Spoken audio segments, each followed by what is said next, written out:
So now that we have a composite sound, or really for that matter, any sound that we have on the timeline, if you're like me, I'm a bit of a klutz, and so I can be in a hurry and accidentally move things around when I click on it, when I just mean to click on them. So you want to either find a way to lock things down or to group them together if you're creating a composite track. So the way that you lock regions into place is to select them and then go to region and choose edit lock or unlock, and you'll notice that there's one up at the top and there's one at the bottom.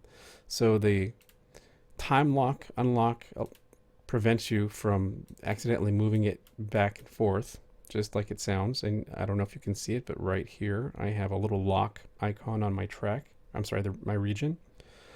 And I also I'm going to do that to this other region. Again, edit or time lock. So the differences between those two is that with the edit lock, when I move it, it'll actually move it, but then it'll say, hey, you mean to have this thing locked, do you want to do it or not? And so I'm going to hit cancel. Whereas with the other time lock unlock, it really locks it down. Oops, let me undo the other lock that I have on it and go back and add a time lock to it, so that it just really is locked down and I really can't budge it. So I could still put a fade on it with time lock, but I can't move it in time. And likewise, let me unlock both of these and put edit locks on them. In this case, if I go to put a fade on it, it says no, you told me not to, and gives you that dialog box. So those are the lock options or lock functions. But let's look at something a little bit different called region groups. So first, let me edit unlock those. And what region grouping will do is it'll take, just like it sounds, any regions that you select and group them together. So you have to use your selector tool, and you're going to select across, and this will work either on one track or on multiple tracks. So if I had another region, let me drag one out so that I can demonstrate this. And I selected both of them and then went to region and group. It creates something called a region group, which now causes these two regions to behave as one. So when I go to move them, they move together. So let me undo that one more time, get rid of this region, because I want to show you how to use it for composite sounds. So I'm going to make a selection, and I might make that selection a little bit smaller and do the same thing now, region and group. And you can see that both of these move together and they'll play back together.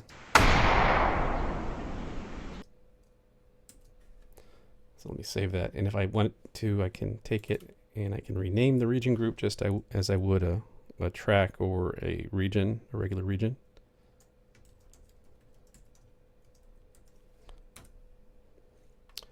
And that's one of the options that you can do for Workshop 5. So Workshop 5 is asking for composite sound. This is one way to indicate.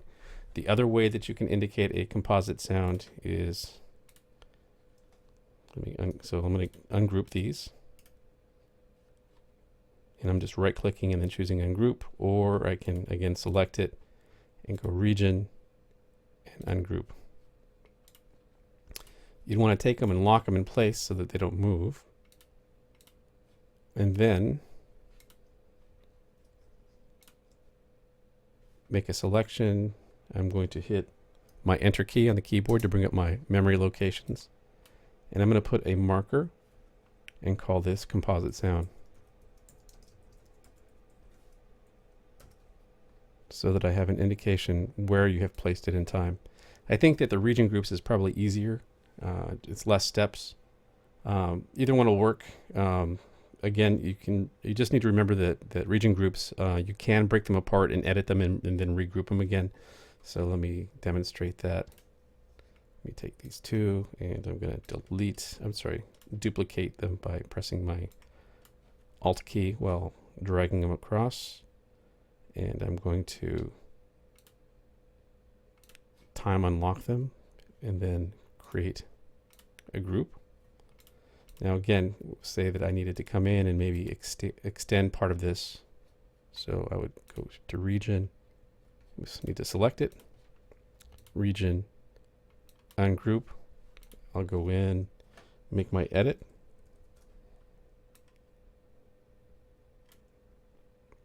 And let me actually make it a little bit longer, copy it,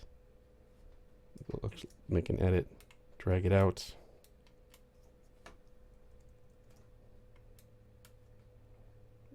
And then maybe cause this to, I'll cause this to repeat using a region loop.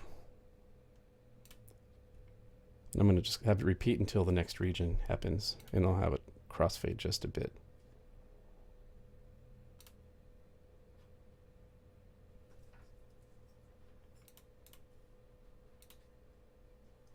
So I don't know how that's going to sound.